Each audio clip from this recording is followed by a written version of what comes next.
বৌমার সাথে কাকা শ্বশুরের প্রেমের ঘটনায় চাঞ্চল্য। ঘটনাটি গোলেনাওহাটি গ্রামে। জানা যায় দুদিন আগে বৌমা ও কাকা শ্বশুর দুজনেই বাড়ি থেকে পালিয়ে যান। তবে বৌমার ঘরে জানালা খুললেই কাকা শ্বশুরের সঙ্গে সাক্ষাৎ হয়। চলে দীর্ঘদিন ধরে প্রেম। কথায় বলে না, প্রেম মানে না কোনো কিছুর সম্পর্ক।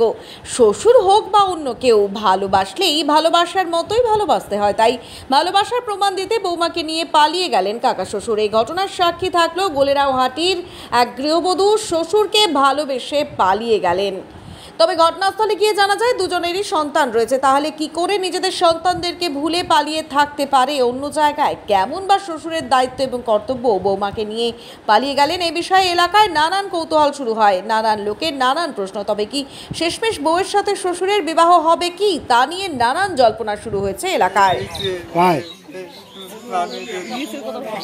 বউ ধরে বাড়ি গেল, এর আগে আপনি জানেন না কোনো কিছু? আমি কিছু জানি না। আমি সারাদিন নুডলস বানাই আর পয়সা কামাই করি, আমার বউক দেই।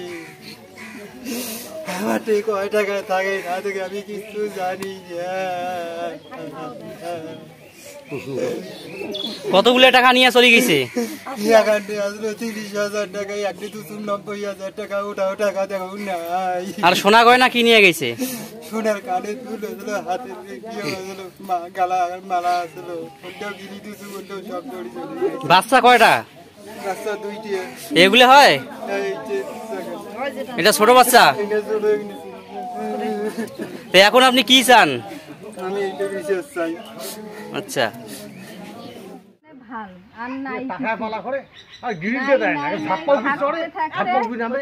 আবার বুঝি এই 1-2 বছর থেকে আবার দুইজন, এই যখন থেকে এটা বাড়ি এনেছে আবার আমার দুইজন খাবার মতন মুরগেল সব সময় চোখ দিয়ে থাক আর কয়ায় থাকুন।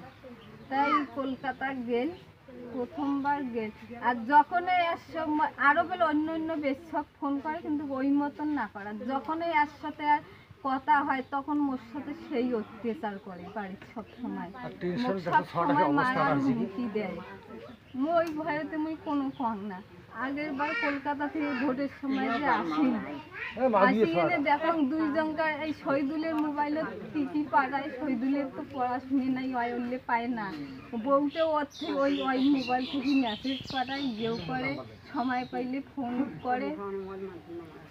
আর আমার মোবাইলত বলে সব সময় ফিঙ্গার দেওয়া, মুই মোবাইল নাই পাং না। তুই দরকার বিষয়ে চান ফিঙ্গার খুলি নেন, তারপর হয় ফোন টোন করেন। তো একদিন দেখতাম মোবাইলের দুইজনকার ছবি। তো ছবি পেয়ে মুই তো সেই চিকিয়ে তুলি দিন আইজি দিয়ে শহীদুলোক কয়া দিন। তখন একে মোর মুখ চিপি ধরে, হাত ধরে, পাং ধরে, একে হে করে হু করে কয় কি বলে নে মুই না করিম, কোরআন শহীদ নিয়ে ফিরিয়ে করে কয় মুই আর কোনো না করিম। পরে মুই একদিন বইতে দেখে কম বা মোর জীবনটা তখন করে শেষ করলাম।